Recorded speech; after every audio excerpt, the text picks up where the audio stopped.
va a morder el día.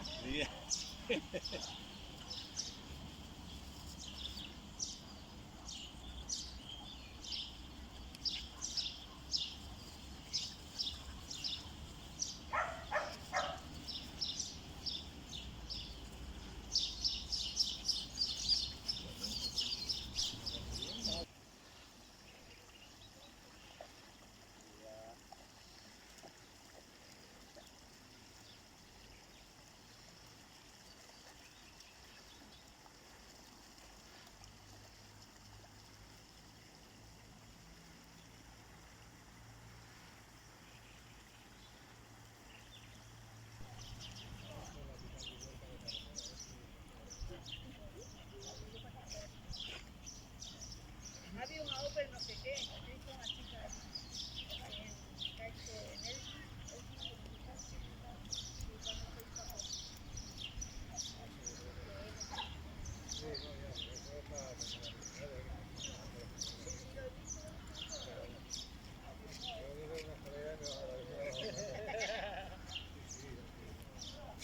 somos muy prudentes. Y además que Juan es muy, por ejemplo, vamos por la carretera y a la dirección,